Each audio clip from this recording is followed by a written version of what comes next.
This week's episode, we're going to jump literally right into it. We're going to talk about everyone is trying to figure out tactically, Jake, how do I actually implement generative AI? Like, I've heard 55,000 different things. I'm a frontline sales rep. Like, what the heck do I actually do? And why should I give a shit?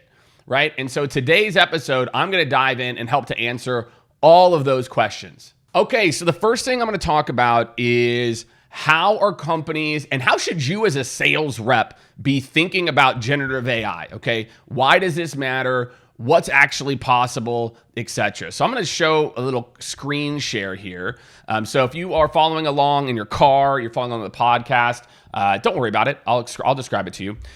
What's important to think about, if you're sitting there, you're in your seat, you're like, Jake, why does any of this matter? The first thing is around making people, AKA me, more productive, right? And there's a few different ways that we can do that, right? There's a few different ways that we think about ways that organizations can do that, specific to these concepts around advanced prompting and role-based agents, right? So advanced prompting, okay, what the hell does that mean? Well, what that means is that you're using the latest and greatest AI, right? A lot of you have kind of stumbled through how to prompt. And by the way, if you're struggling, we actually have a huge prompt library. I will link to it in the podcast. So if you're somebody who's like, Jake, I don't know how to prompt, man, I'm not quite sure. No problem. Like, we got you there. But certain roles, if you want to be more productive, you just need to know how to prompt. Let me show you guys this. This is the new ChatGPT 01 Pro model, okay? And for those of you following along, if you're just listening, do not worry. I will describe it, hopefully well. But I want you to look at this example. This is something that I created with a client literally in about 5 minutes. This client is in like the risk and exposure space in medical device, like in Europe. And so it's like, okay, with the 01 Pro model, so again, this is what I talk about with advanced prompting. You have to understand the differences between the models. You might just think, oh, all generative AI is the same. It's not, okay? The 01 Pro, I'm telling you, I have tried all the models, and I'm not saying for my sellers out there, you need to get the 01 Pro. There's a brand new version called the 4.5 model too that came out literally like a week ago. So you can use the 4.5. The 01 Pro is the best, but the 01 Pro is $200. So start with the paid version. You got to have the paid version. That's my other big piece of advice. If you want to get good at advanced prompting, you have to have that. So check this out. Write a 5-page white paper on product compliance in relations to regulatory exposure. It's around medical device and sustainability and the differences between the UK and Europe. Okay, how many of you have any idea? I do not have any idea what that means, right? But if you're in that space, you do. And you can see here, for those of you who are following along on video, in 7 minutes, it cited 36 sources and wrote a 5-page white paper. So when I talk about advanced prompting, right, what I mean is that, and this would have taken a typical marketing team, I don't even know, a month maybe. So that's what I mean by advanced prompting, is in your role, you need to think about how much faster can you be if you had a better model or better prompts, okay? The next way to think about deploying AI is agents, okay? And again, most people, we're not even there yet, okay? But agents are, if you look up here, again, I've got ChatGPT pulled up. You can see these little custom GPTs on the side. So when I refer to productivity agents, this is what I'm talking about. By the way, you can build these out. If your company uses Gemini or Copilot or Perplexity, this is possible there. But the concept is something that prompts you, okay? So if you think about how to deploy AI, if you're sitting there, you're a rep. Step one, man, if I used a slightly better model, is this gonna make me like exponentially more productive? Because it's real. Like, this is real stuff, right, as a part of this. So think of things like discovery call prep, which is like the next phase, which is like, okay, I could sit there and I can prompt, or with discovery call prep, check this out, right? I can go and it says, great, hey, tell me about you. I'm ready to get started. And again, instead of you having to prompt, it's done all the prompting on the back end. So if you're wondering how these custom agents work, all the prompting is written into the instructions. So what it knows to do is to say, oh, my job is to help Jake with discovery call prep. So I'm trying to prep for a meeting with onphase.com. And again, I'll skip the LinkedIn profile phase. And I work at scaled.com and prepping for the meeting with their VP of sales. Okay.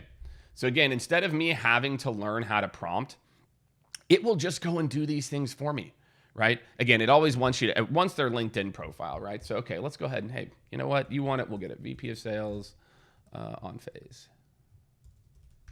Okay, so let's say we want to reach out to Colleen, for example, here, right? So what you can do, just so you guys know how to do this, if you're curious, is all you really have to do is just go to print page. You just print page as a PDF, okay?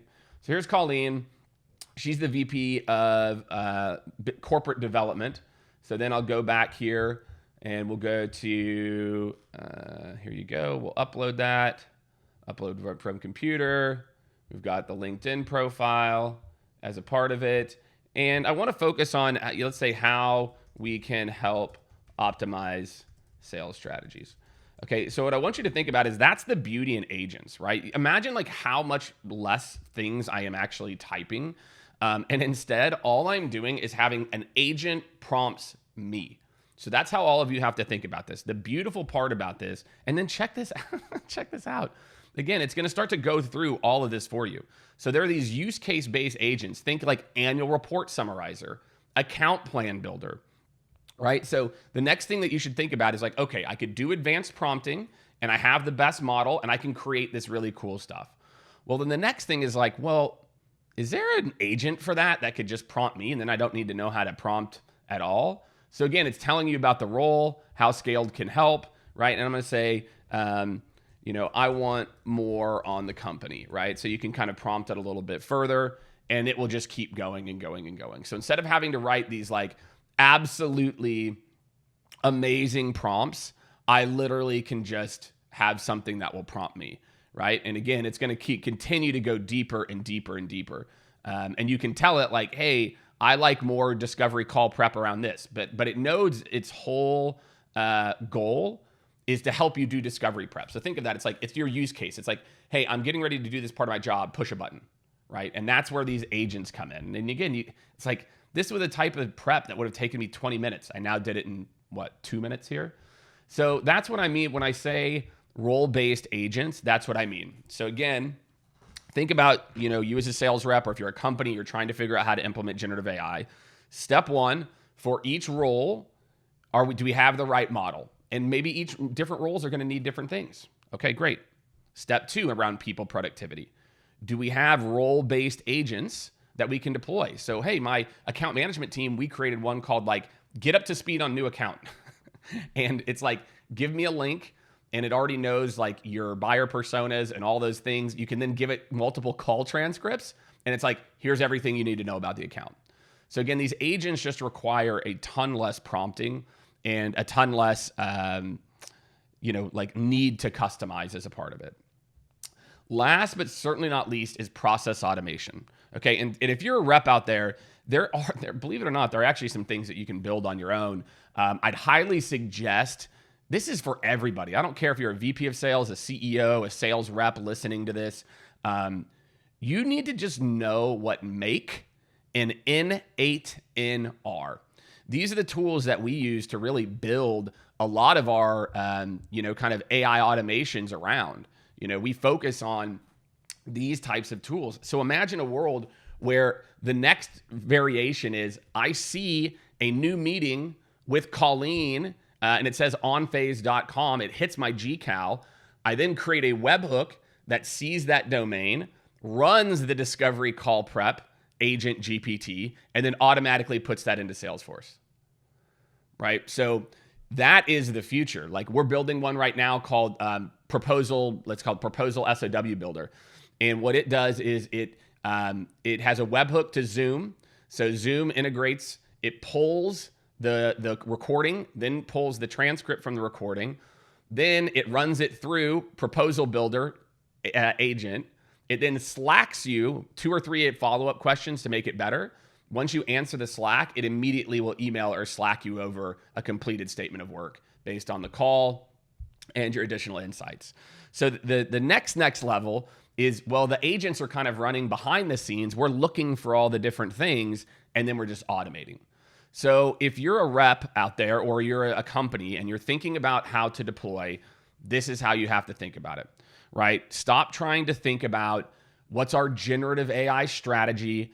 What should we do? Like, oh my gosh, it's role and process specific. So whenever we're working with companies, this is kind of our checklist. Is again, and by the way, all of you can do this for yourself, right? Audit yourself and say, okay, what am I doing right now? Okay, well, I've been doing this, Okay, I want to get better. I want to make sure I can prompt as a part of this, or I want to make sure like I'm using the best model. And the reason that you have to use advanced prompting and you can't just go to agents is some of the best models aren't available through the API to create agents. That's really what it is. Whereas, so the agents are really good, but again, like the white paper example, well, I can't use that O1 Pro model in an agent. So it actually is probably better for me to just be good at prompting for now. So just think about it like that. It's like, man, is this possible? Like, let me get really good at doing this advanced prompting. Let me try some of these different models and see what works for me. Okay, great. And then it's, hey, I'm doing this in my day-to-day. Again, step one is do your audit. Is there an agent for this? Like, is somebody building something to where like, I don't have to do this? And then last, but certainly not least, is just getting familiar with what process automations look like. For me, I mean, everybody is going to be doing this. This isn't a matter of, when you're going to do, or, if you're going to do something here, it's a win, 100% win. So again, if you're a frontline seller, this is, or a company, this is how you get started, right? You get started by getting better at prompting. Like I said, we'll put a link to the prompt library that we have down below. Definitely check it out. We'll also link to some of the agents that we've built and other people that are doing agents. Any of you can go and try to build your own custom GPT. Maybe we'll do a whole episode on that where we'll kind of talk through how to build your own custom GPT and what it's supposed to do, etc. And then process automation is the future. It's not, well, the funny part is, I always say this, I'm like, it's actually not the future, like it's here right now.